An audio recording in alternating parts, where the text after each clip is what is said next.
I have told this story maybe 4 times in 11 years. 3 of those times I was drunk on no sleep, and the 4th time was to a police officer who wrote about 6 words down and then stopped writing. So if it comes out crooked, that's why. I've never had a version of it that sounded normal. It was the 2nd week of January, camping season. Everyone I know disappears into the desert from December to March. You take a truck, a tent, some wood, and you sit in the cold with your cousins until 3 in the morning, arguing about nothing. My cousin Biter had put a camp out past the Salmi road that year, further than we usually go, almost at the point where the graded track gives up and it's just open ground and old tire scars. I was supposed to drive out Thursday afternoon with everyone else. I didn't, because I was 31 years old and still working for a man who thought Thursday was a full day. So I left at 9 at night, alone in my father's old patrol, with a flask of tea on the passenger seat and a bag of firewood in the back that turned out to be half wet. That's the part I keep coming back to. If I'd left at 4 like a normal person, none of this happens. I would have been in a convoy. I'd have been bored. I'd have nothing to say to anybody. The last streetlight on that road is about 40 kilometers out. After that, your headlights are the only thing that exists.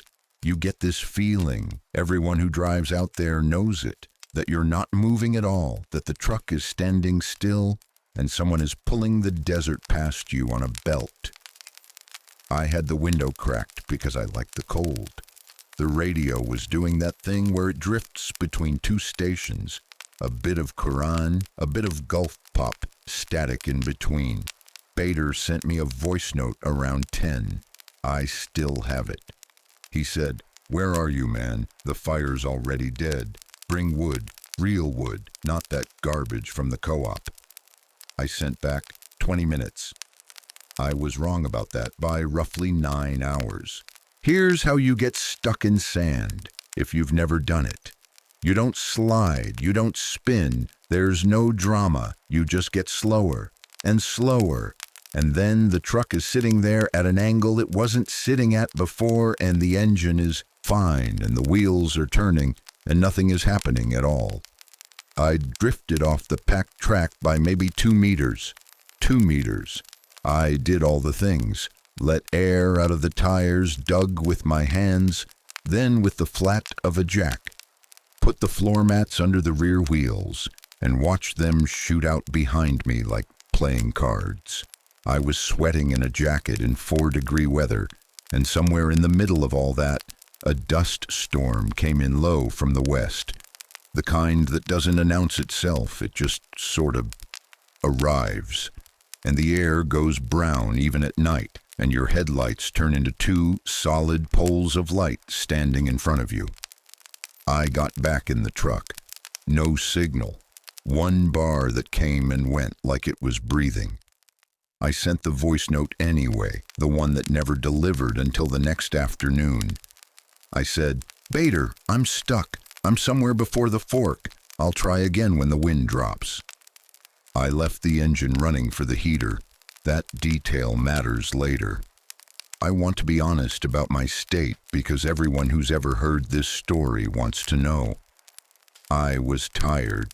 I'd been awake since 5. I was scared in the low, boring way. You're scared when you know you're going to be uncomfortable for a few hours, not the way you're scared when you think you might die. I was annoyed more than anything. That's the truth. Right up until about 1 in the morning, I was mostly just annoyed. At 1 o'clock, headlights came up behind me. I can't describe the relief. It came through the back window as this soft brown glow in the dust, and it stopped maybe 40, 50 meters back. 2 vehicles, I thought, maybe 3. There was that unmistakable sound of doors, the flat clap they make out there where there's nothing for the sound to bounce off. And voices, men's voices, not shouting, just talking, the way you talk when you're standing around a stuck car deciding what to do about it. And whistling. Somebody was whistling. I got out. I put my arm across my face against the sand, and I walked toward them, and I shouted the way anyone shouts, "Hey, over here, I'm stuck!" And I waved both arms over my head like an idiot on a runway. The lights went out, not one by one, not like an engine dying, all of them at once like a switch. And the voices stopped in the same instant, not trailed off, stopped between one word and the next. I stood there in the dark with sand hitting the side of my face, and I called out again, and I remember hearing how thin my own voice sounded, how it went about 2 meters and then the wind ate it. I said, "Please, I just need a pull." Nothing. I said it in English too, in case they were workers. Nothing.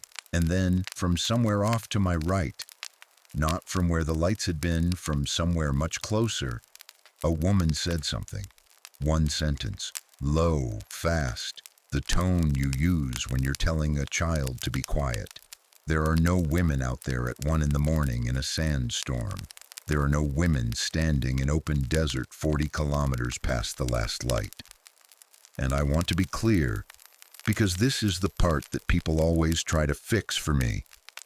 I did not see her. I never saw anything.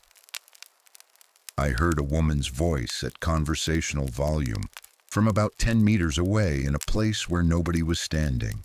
I got back in the truck. I locked it. I put my hands on the wheel and I sat like that for a long time. Twice more that night I saw light, not headlights, flashlights, 2 of them moving, sweeping in that unhurried way people search when they've already given up. Once at maybe 3, once close to 5. Both times I hit my horn and flashed my beams. Both times the lights went out immediately and stayed out. By then I wasn't annoyed anymore. A grader driver found me a little after 8 in the morning. Nice guy, older, had a thermos, and no interest whatsoever in my story. He towed me out in about 90 seconds, which is the way of things. Before I left, I walked back down the track to where the lights had been.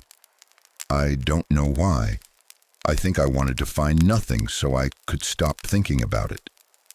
I found a car, a white sedan, an older Camry, parked at an angle across the track about 60 meters behind where I'd been. Both front doors open, interior light long dead, keys not in it. In the back seat, there was a plastic bag from a petrol station with crisps and 2 chocolate bars and a bottle of water in it, unopened.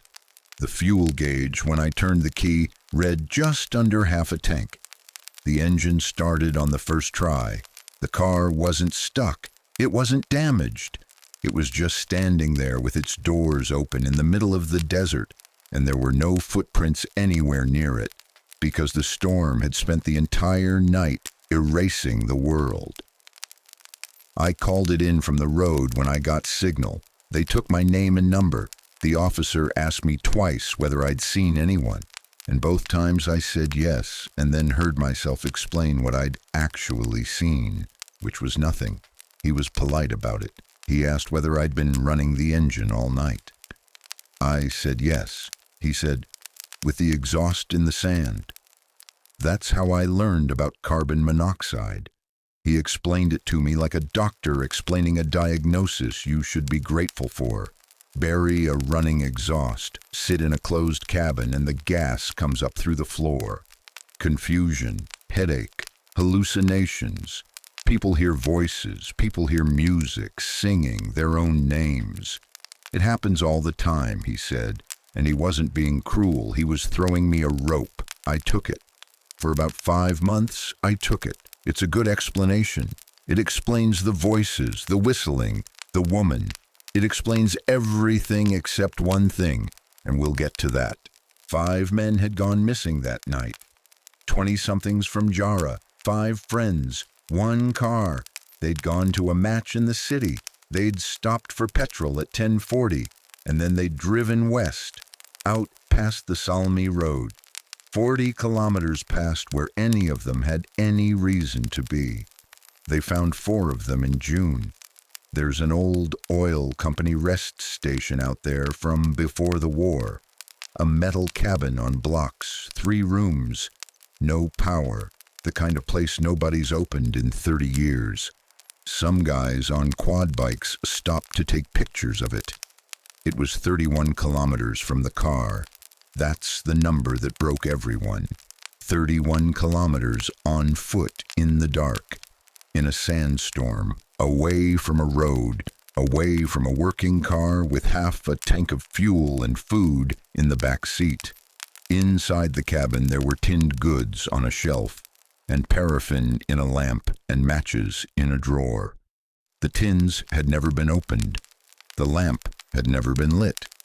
One of them, Meshari, the oldest, 29, had wrapped himself in curtains that he'd pulled down off the windows, and had lasted, they think, somewhere between 8 and 11 weeks in that room. His feet were ruined from walking. He had scratched a series of small marks into the paint beside the bed, and they were not counting days, because there were far too many of them, hundreds, and they weren't in rows. They were all in one place, on top of each other, in a patch about the size of a hand. 2 of the others were found within a kilometer of the cabin in opposite directions. The 5th man, Adele, has never been found. And the thing that nobody could ever explain to any family's satisfaction, Meshari was wearing another man's shoes, 2 sizes too big, stuffed with cloth, which means somebody in that cabin at some point took his shoes off and gave them away, and then walked out of that door barefoot into the desert. Here's the part I don't tell people. That old patrol had a phone mount, and my phone had been recording. Not on purpose. When you hold the button to send a voice note and your thumb slips off, some phones just keep going. I found the file 2 years later when I was moving everything to a new phone. 41 minutes long. Recorded at 1:04. It's mostly wind. You hear the door open. You hear my footsteps go away from the microphone, and you hear me shout, "Hey, over here, I'm stuck." Small and far off, exactly as far off as I should be. And then, 1 second later, you hear it again.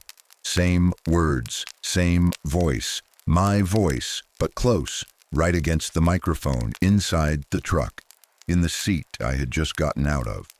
Calm, not shouting, saying my words back at a conversational volume, the way you'd read something off a page to see how it sounds. And then a woman's voice, 10 meters to the right and clear as anything, saying the only complete sentence on the entire recording, "Don't answer him." I've had that file analyzed by a man in Shark who does audio work for weddings, and who charged me 40 dinars to tell me it hasn't been edited. So I think about those 5 men out there in the dark that night, and I think about the fact that they got out of a working car with food in the back seat and walked 31 kilometers into open desert, away from the road, away from the only other human being for 50 kilometers in any direction. And everybody asks the same question, what were they running from? And I have to live with the fact that they might have been running from a voice in the dark calling for help. A voice that had been calling for a long time. A voice that by then sounded exactly like mine. They still get reports out there, campers mostly in January when the wind is up. Somebody hears a man out past the fire calling for help, saying he's stuck. And every few years the report comes in with the same detail attached. And every few years somebody sends it to me, thinking it's funny. He calls out a name. It's my name. So if you're ever out past the last streetlight on the Salmi road, and the wind is up, and you hear a man in the dark asking you for help, I'm not going to tell you not to help him. I'd never tell anyone that. I'm only going to tell you what the woman told them. Don't answer him.